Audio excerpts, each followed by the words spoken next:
ইসলামে কোনো শিয়া সুন্নি নেই। শিয়াদের সম্পর্কে আমাদের দেশের সাধারণ মুসলমানদের মধ্যে ধারণা খুবই কম। শিয়াদের ভিতরে সবচেয়ে যারা ভালো, তাদের সবচেয়ে ভালো আকীদার একটা হলো যে লা ইলাহা ইল্লাল্লাহু মুহাম্মাদুর রাসূলুল্লাহ বললে কেউ মুসলমান হয় না। আমিনের বিপ্লব কোনোদিন ইসলামী বিপ্লব না, কারণ শিয়ারা ইসলামের অনুসরণ করেন। ইরানে যারা রাজত্ব চালাচ্ছে তারা মুসলিম নয়, আর আপনি যদি তাদেরকে মুসলিম মনে করেন তাহলে আপনার মুসলিম না।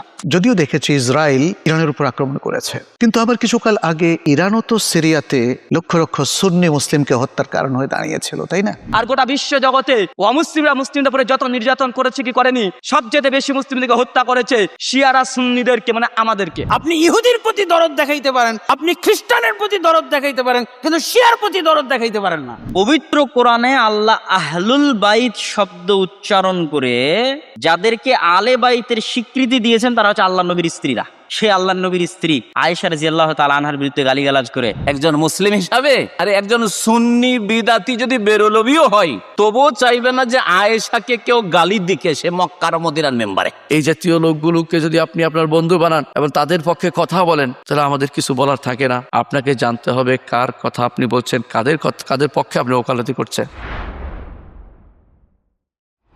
ভাই, ইসলামে কোনো শিয়া সুন্নি নেই। কোরআনে বলা হয়েছে সূরা আলে ইমরান অধ্যায় 3 আয়াত নম্বর 103, ওয়াতাসিমু বিহাবলিল্লাহি জামিআ ওয়া লা তাফাররাকু। তোমরা আল্লাহর রজ্জু শক্ত করে ধরো এবং পরস্পর বিচ্ছিন্ন হও না। আমাদেরকে আল্লাহর রজ্জু ধরতে হবে, এটা কোরআন এবং নবী মুহাম্মদ সাল্লাল্লাহু আলাইহি ওয়াসাল্লামের সহিহ হাদিস। যদি আপনি এই রজ্জু ধরেন তাহলে আপনি খাঁটি মুসলিম।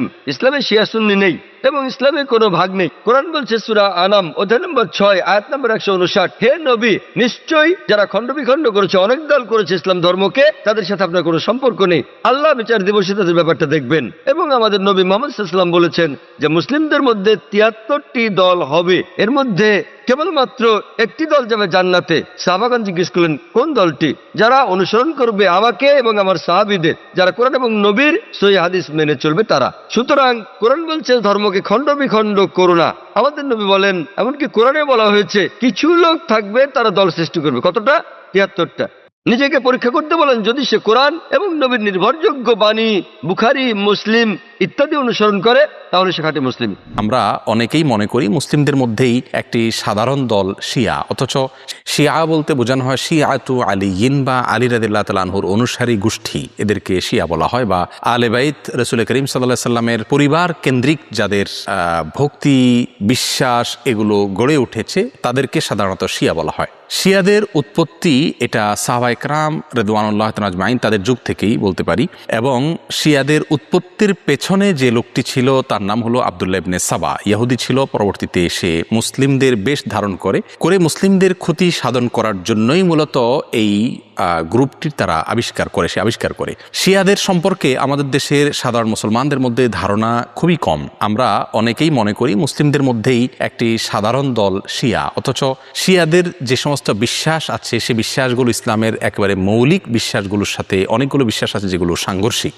শিয়াদের বিশ্বাসগুলোকে একত্র করা কঠিন। তাদের মধ্যে অনেকগুলো দল উপদল আছে, তার ভিতরে কমন কিছু বিশ্বাস আছে বেশিরভাগ শিয়ারা লালন করে। তার ভিতরে একটি হলো তারা কালিমাতুত তাওহীদ আমরা যেটা বলি এটাকে যথেষ্ট মনে করে না। তারা মনে করে লা ইলাহা ইল্লাল্লাহু মুহাম্মাদুর রাসূলুল্লাহ এবং আলিয়ুন ওয়ালিউল্লাহ এটাও স্বীকৃতি দিতে হবে, মুখে উচ্চারণ করতে হবে, তারপর মানুষ মুসলিম হবে।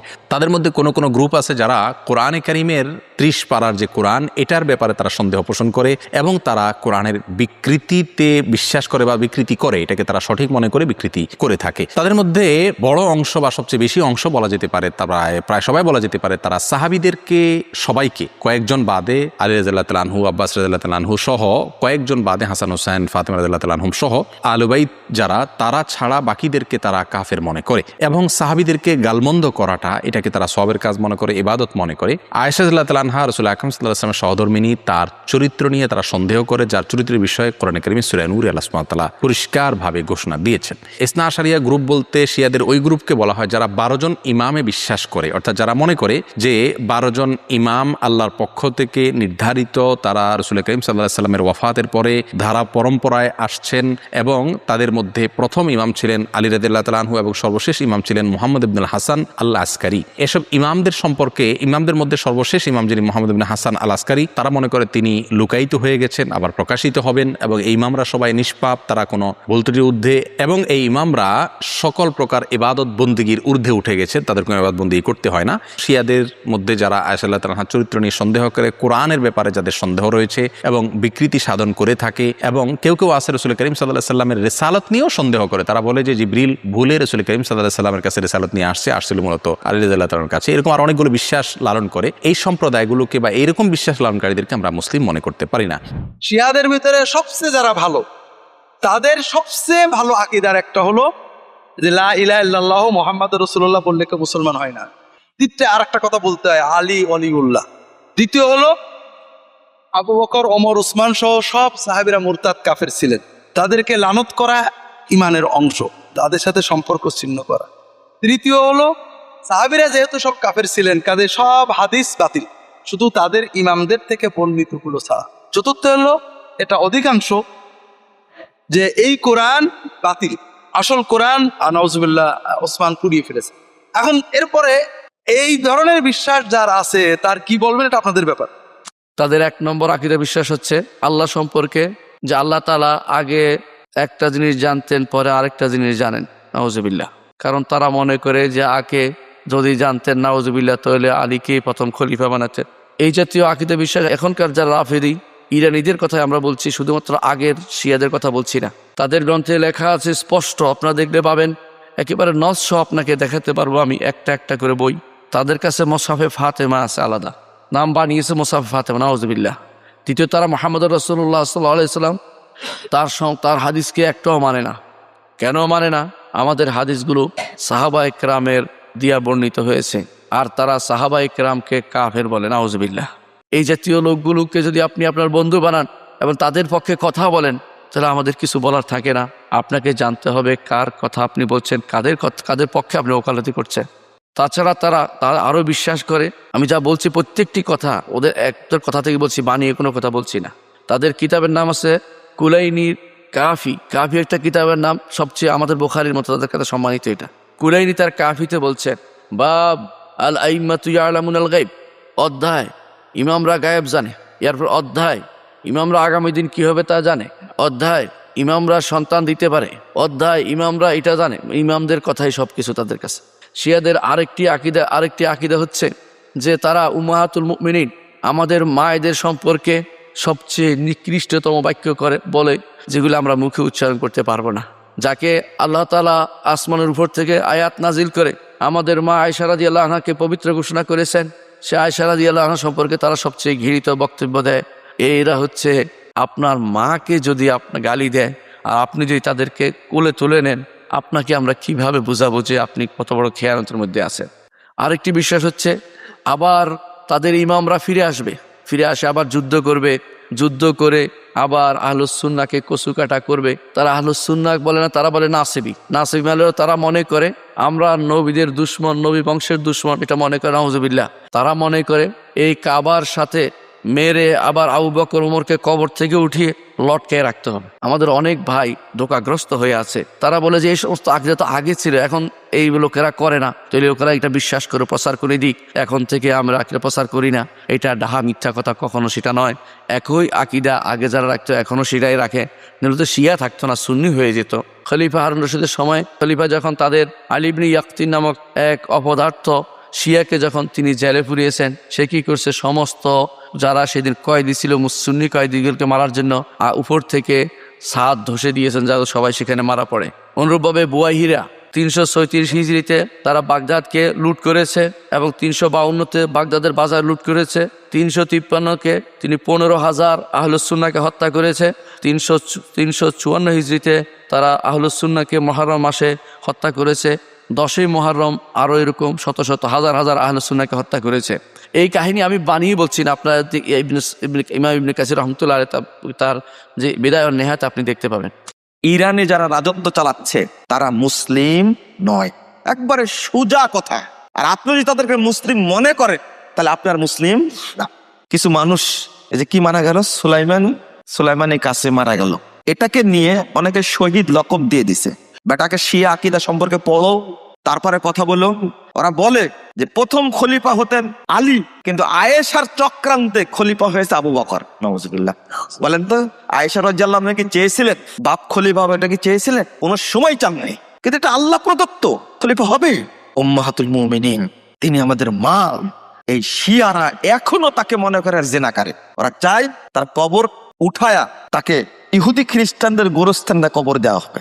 ওসমান রাদিয়াল্লাহু আনহু কবরটা উঠায়া কবর দিবে সেই ইহুদি খ্রিস্টানদের কবরস্থানে। তারা এখনো চায় এটা।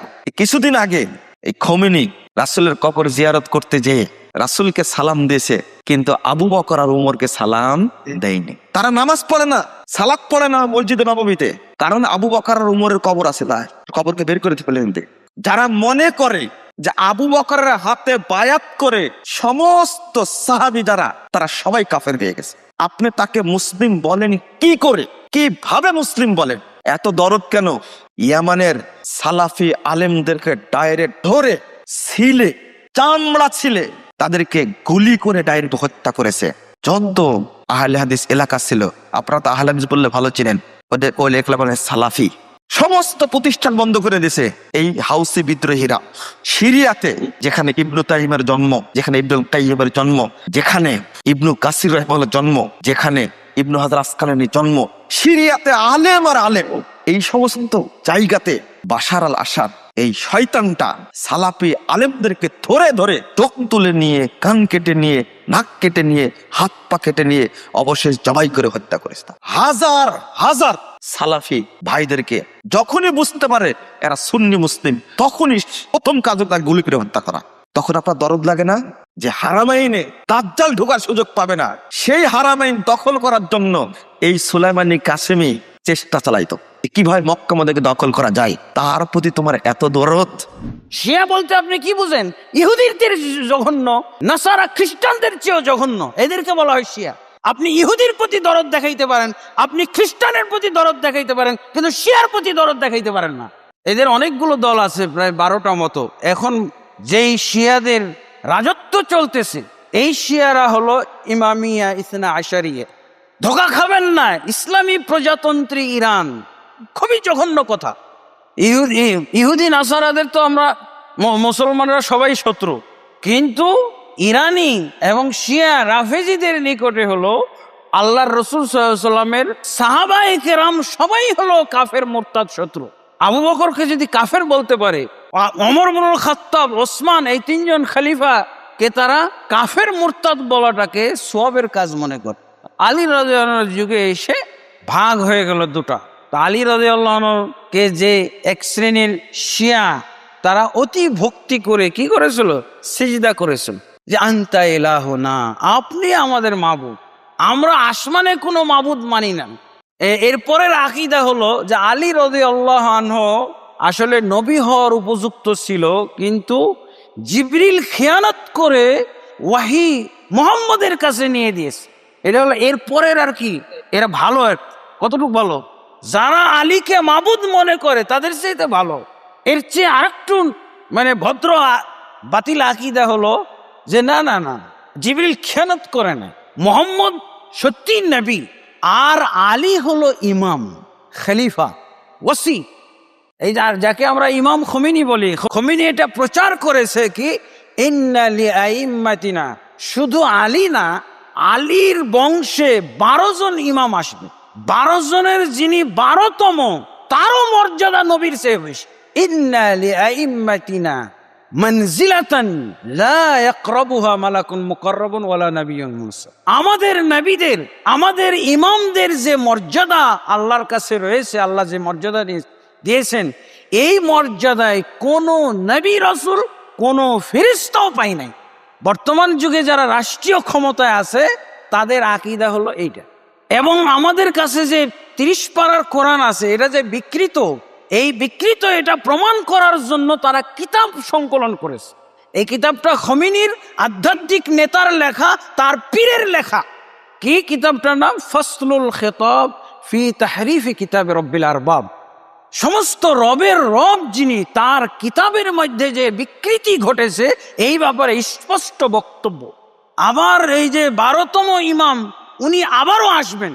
12 নম্বর যিনি ইমাম, উনি হলেন মাহাদি, উনি আবার আসবেন যখন 30 আর 90 পারা কোরআন প্রতিষ্ঠিত করবেন। এই জন্য সব মুসলমানকে কচুকাটা করা হবে, শুধু 90 পারা কোরআন যারা মানে তাদেরকেই রাখবে। এই হলো শিয়া, এই হলো ইরান, এই হলো এই মতামত প্রচারের জন্য তারা বদ্ধপরিকর। এই জন্য তাদের চেষ্টা হলো মধ্যপ্রাচ্য দখল করতে হবে, মধ্যপ্রাচ্য দখল করতে হবে এবং সারা বিশ্ব দখল করতে হবে, শিয়া সাম্রাজ্য কায়েম করতে হবে। এই জন্য হলো ইরান হলো ইসরায়েলের চাইতে জঘন্য শত্রু। একজন মুসলিম হিসাবে আরে একজন সুন্নি বিদাতি যদি বেরোলবিও হয় তবুও চাইবে না যে আয়েশাকে কেউ গালি দিকে সে মক্কার মদিনার মেম্বারে। আয়েশাকে বলুক যে সে নাউজুবিল্লাহ জানিয়েছিল, আয়েশাকে বলে ইন্নাল্লাহ ইয়ামুরু আন তাযবাহু বাকারা, এই বাকারাকে জবাই করতে হবে, এই বাকারার তফসির তাদের কাছে আয়েশা। জীব তার তাগুতের তফসির হচ্ছে এই রাফেজিদের কাছে আবু বকর ওমর। এটা কি কবর পূজারি সন্নি বেরলভি আমাদের দেশের, তারাও কি বরদাস্ত করে নিবে? তাহলে জাহিল মূর্খ আমাদের সমাজের এরা আবেগে তারা ধর্ম পালন করে, আর কিছুই খবর রাখে না যে এই রাফেজিদের আকিদাই কি রয়েছে, আল্লাহ সম্পর্কে, রসুল সম্পর্কে, সাহাবাই কেরাম সম্পর্কে কি যে আকিদা রয়েছে। তাদের কাছে 4 থেকে 5 জন সাহাবী ছাড়া কেউ মুসলিম নেই, সবগুলি নাকি মুরতাদ হয়ে গেছে। তাদের একটি রওয়ায়াত মোতাবেক 4 জন, আর একটি রওয়ায়াতে 5 জন, শুধু তারা মুসলিম, বাকি কেউ মুসলিম নাই। তো সাহাবাই কেরাম সবগুলি 1,24,000 বেশি সাহাবাই কেরাম সব নাকি মুরতাদ তাদের কাছে, নাউজুবিল্লাহ। আর তারা বলবে আমরা প্রতিনিধিত্ব করব, আমাদের সেনাবাহিনী থাকবে মক্কা মদিনায়, আমরা হজকে সামলাবো। হ্যাঁ, হজকে সামলাবে। তাদের ইতিহাস কি কেউ ভুলে গেছে যে কত কি করেছে এরা মক্কায় এই 30 বছর, 1979 থেকে খোমেনির যুগ থেকে শুরু করে আজ পর্যন্ত? ভুলে গেছেন?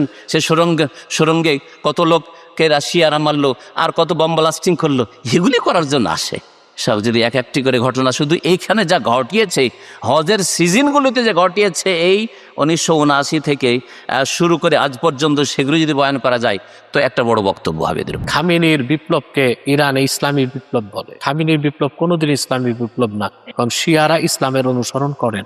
তো ওই ধরনের লোকজনই না বুঝে, আকায়েদের ব্যাপারে জ্ঞান না থাকার কারণে হয়তোবা ইন্না লিল্লাহ লিখতেছে এবং তার বেহেশতে উঁচু মাকামের দোয়া করতেছে। আহলুস সুন্নাল জামাত এক মত, আহলুত তাশাইয়ুক কুবরা যারা, তারা কাফের। অর্থাৎ যারা কোরআন কারীমের তারমিম বা তাহরিফের কায়েল, যারা বিশ্বাস করে নাউজুবিল্লাহ কোরআন শরীফে সাহাবায়ে কেরামের মধ্যে সিদ্দিক আকবর, হযরত ওমর, ওসমান ওনারা পরিবর্তন আনছেন, নিঃসন্দেহে তারা কাফের। কারণ আল্লাহর কোরআন হেফাজতের দায়িত্ব আল্লাহর। আল্লাহ নিজে বলেছেন ইন্না নাহনু নাযালনা যিকরা ওয়া ইন্না লাহু লাহাফিজুন লা তাবদীলা লিকালিমাতিল্লাহ।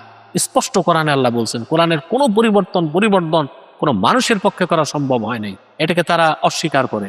আহলুত তাশাইয়ুক কুবরা তারা কাফের। যদি সে সেই পন্থী হয়ে থাকে তাহলে তো ইন্না লিল্লাহ বলার প্রশ্নই আসে না, যে বলবে তার ঈমান নষ্ট হয়ে যাবে। আর যদি আহলুত তাশাইয়ুক সুগরা হয়, এরা কারা? এরা হচ্ছে যে তাদের আকীদায় সাহাবায়ে কেরামকে তারা গালিগালাজ করে না, বা কোরআন কারীমের কোনো আয়াতে তাদের শক নাই, তারমিম বা তাহরিফের কায়েল না, শুধুমাত্র হযরত আবু বকর, হযরত ওমর, হযরত ওসমানের উপর হযরত আলীর ফজিলত প্রমাণ করতে চায়, ফাওকিয়াত। তাদেরকে আমরা বেদাতি বলি, আহলুত তাশাইয়ুক সুগরা। সে যদি সেই পন্থীও হয়ে থাকে তবু ইন্না লিল্লাহ বলার কোনো সুযোগ। মুনাফিক ও গাদ্দার দ্বিতীয় সবচেয়ে বড় শত্রু হচ্ছে ইরান এবং শিয়ারা, এটা আমাদের মাথায় রাখতেই হবে। এই যুদ্ধটা কি হক আর বাতিলের যুদ্ধ? এই যুদ্ধটা কি সকল মুসলিম এবং তার বিপরীত অমুসলিমদের যুদ্ধ? উত্তর হচ্ছে যে না।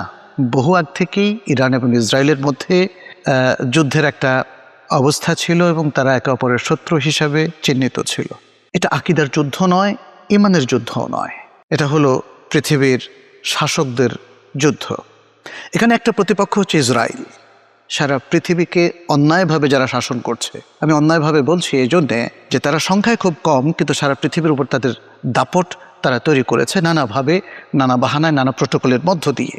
এবং বর্তমান শতাব্দীর সবচেয়ে নৃশংস হামলাকারী হচ্ছে ইসরায়েল, যেটা আমরা প্রত্যক্ষ করলাম দীর্ঘদিন ধরে গাজায়। গাজাকে তারা প্রায় মাটির সাথে মিশিয়ে দিয়েছে। ইসরায়েল একে একে মধ্যপ্রাচ্যের আরও অন্যান্য রাষ্ট্রে কিংবা জায়গায় হামলা করবে, এতে আশ্চর্য হওয়ার কিছু নেই।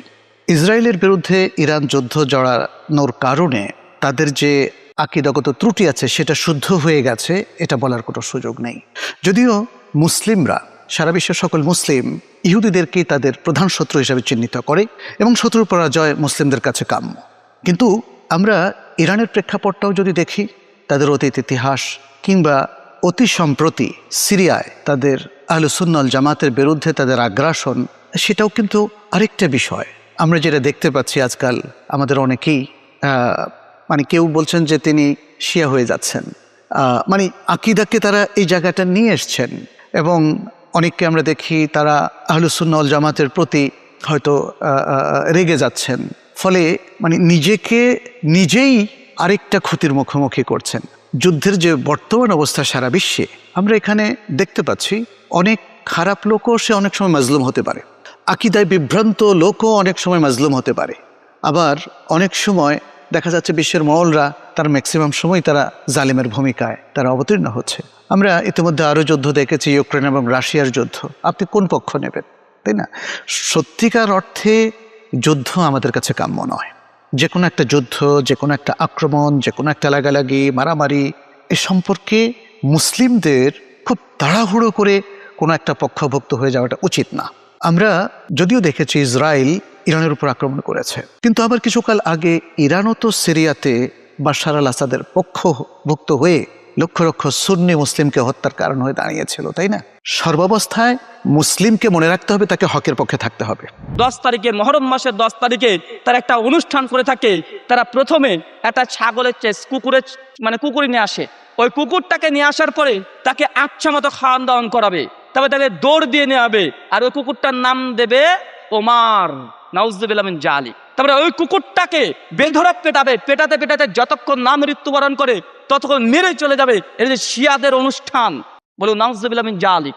তাদের আরেকটা অনুষ্ঠান সেই দিনই তারা করে, একটা ছাগলের বাচ্চা নিয়ে আসে, বাচ্চাকে নিয়ে আসার পরে তার নাম রাখে আয়েশা, নাউজুবিল্লাহ মিন জালিক। তাদের অনুষ্ঠান দেখেন কত নিকৃষ্ট। আয়েশা কে ভাই? আবু বকরের মেয়ে, বিশ্বনবীর স্ত্রী। ভাই মুসলিম সাম্রাজ্যের মধ্যে আজকে দেখবেন যারা তুর্কি, যারা ইরাক, ইরান, যারা মনে করে এটাই হচ্ছে মুসলিম দেশ, মুসলিম শাসক, এরা খিলাফত পেয়েছে, এদেরকে যারা ভালোবাসে বা এরা কারা? এরা সবই শিয়া। আর গোটা বিশ্ব জগতে অমুসলিমরা মুসলিমদের উপরে যত নির্যাতন করেছে কি করেনি, এর হিসাব যদি করতে চান, সবচেয়ে বেশি মুসলিমদেরকে হত্যা করেছে শিয়ারা সুন্নিদেরকে, মানে আমাদেরকে। এক শ্রেণীর মানুষ যারা শিয়া, তারা বলছে যে জিবরাইলের মোহাম্মদ সাল্লাল্লাহু আলাইহি ওয়াসাল্লামের কাছে আসতে ভুল হয়েছে। আল্লাহ বলেছেন জিবরাইল তুমি যাবা আলীর কাছে, তো ভুল করে জিবরাইল এসে গেছেন মোহাম্মদ সাল্লাল্লাহু আলাইহি ওয়াসাল্লামের কাছে। অথচ জিবরাইল খান না, পান করেন না, খাওয়া নেই, পান করা নেই, মানুষের মতো প্রাণী, ফেরেশতা নন, আল্লাহর আদেশের 19-20 করেন, করার মতো তাদের ক্ষমতা নেই। তারপরেও তারা বললো যে জিবরাইলের কি হয়েছে, ভুল। জিবরাইলকে আসতে হতো আসলে আলীর কাছে, আলীর কাছে না এসেছেন মোহাম্মদ সাল্লাল্লাহু আলাইহি ওয়াসাল্লামের কাছে। তারপরেও শেষ পর্যন্ত বলে আসলেই তো মোহাম্মদ সাল্লাল্লাহু আলাইহি ওয়াসাল্লামের পরে খলিফা হবেন আলী, কিন্তু এই জোর করে অন্যায়টা করেছে ওমর আর আবু বকর সিদ্দিক, যার কারণে আলী আর যারা শিয়া তারা উমর এবং আলীর উপরে, আবু বকর সিদ্দিকের উপরে এই মন্তব্য রাখেন। তার নাম আকীদা, তার নাম বিশ্বাস। পবিত্র কোরআনে আল্লাহ আহলুল বাইত শব্দ উচ্চারণ করে যাদেরকে আলে বাইতের স্বীকৃতি দিয়েছেন তারা হচ্ছে আল্লাহ নবীর স্ত্রীরা। সে আল্লাহ নবীর স্ত্রী আয়েশা রাদিয়াল্লাহু তাআলা আনহার বিরুদ্ধে গালিগালাজ করে, তাহলে কিসের আলে বাইতের প্রতি ভালোবাসা? ওমর রাদিয়াল্লাহু তাআলা আনহু, আবু বকর রাদিয়াল্লাহু তাআলা আনহু, যাদের প্রতি রাসূলুল্লাহ সাল্লাল্লাহু আলাইহি ওয়াসাল্লাম, আলী রাদিয়াল্লাহু তাআলা আনহু নিজে বলছেন যে আল্লাহর নবীর কাছে আমরা যখনই যেতাম, যখনই প্রবেশ করতাম, অথবা আল্লাহর নবী যখনই কোনো ঘটনা বর্ণনা করতেন, প্রত্যেকটা বাক্য এরকম হতো যে আমি আবু বকর এবং ওমর গেছিলাম, আমি আবু বকর এবং ওমর যাব, আমি আবু বকর এবং ওমর যাচ্ছি, আমি আবু বকর এবং ওমর বের হয়েছি। এরকম একটা বাক্য খুঁজে পাওয়া যাবে না রাসূলুল্লাহ সাল্লাল্লাহু আলাইহি ওয়াসাল্লামের জীবনীতে যেখানে তার সাথে, তার কাজে, তার সহযোগিতায় আবু বকর এবং ওমর নাই। সেই আবু বকর এবং ওমরের প্রতি বিদ্বেষ লালন করে কিসের আলে বাইতের প্রতি ভালোবাসা আর তাজিয়া মিছিল? তো আল্লাহর নবীর সকল সাহাবীর প্রতি ভালোবাসা এবং সম্মান রাখা আমাদের ইমানি এবং নৈতিক দায়িত্ব। সাহাবীদের কোনো এক সাহাবীর প্রতি ন্যূনতম ভালোবাসার কমতি অথবা গালিগালাজ অথবা অন্য দৃষ্টিতে দেখা ইমান নষ্ট করে ফেলে। যারা আলে বাইতের নামে হুসাইন রাদিয়াল্লাহু তাআলা আনহুর যে অন্যায় মৃত্যু, এটিকে পলিটিসাইজ করে, রাজনীতিকরণ করে একটা বয়ান তৈরি করেছে, তারা সবচেয়ে বড় ভুল যে জায়গায় করেছে, তারা রাসূল সাল্লাল্লাহু আলাইহি ওয়াসাল্লামের কন্যা ফাতেমা রাদিয়াল্লাহু তাআলা আনহাকে হাইলাইট করে হোসাইন রাদিয়াল্লাহু তাআলা আনহুকে একটা বড় একটা কাল্ট তৈরি করার চেষ্টা করেছে। কিন্তু যেখানে আলী রাদিয়াল্লাহু তাআলা আনহু মুহাম্মদ সাল্লাল্লাহু আলাইহি ওয়াসাল্লামের শুধু একজন মেয়েকে বিবাহ করেছেন, ফাতেমা। ঠিক সেখানে উসমান রাদিয়াল্লাহু তাআলা আনহু মুহাম্মদ সাল্লাল্লাহু আলাইহি ওয়াসাল্লামের 2 মেয়েকে বিবাহ করেছে। এক মেয়ের মৃত্যুর পর আরেক মেয়েকে বিবাহ করেছে। তাহলে যিনি 2 জন মেয়েকে বিবাহ করলেন তিনি শত্রু হলো কোন সেন্সে? যদি ফাতেমার স্বামী হওয়ার কারণে আলী রাদিয়াল্লাহু তাআলা আনহু ভালোবাসার পাত্র হয়, ফাতেমার আল্লাহর নবীর মেয়ের স্বামী, তাহলে আল্লাহর নবীর 2 মেয়ের স্বামীকে আমার ভালোবাসার পাত্র হতে হবে না? তাহলে আল্লাহর নবীর 2 মেয়ের স্বামীকে আমি বানিয়ে দিলাম শত্রুতার পাত্র, আর আল্লাহর নবীর 1 মেয়ের স্বামীকে বানিয়ে দিলাম ভালোবাসার পাত্র। তাহলে মুনাফিকি কার মধ্যে? মুনাফিকি যারা আলে বাইতের নামে এই রাজনীতিকরণ করছে তাদের মধ্যে মুনাফিকি।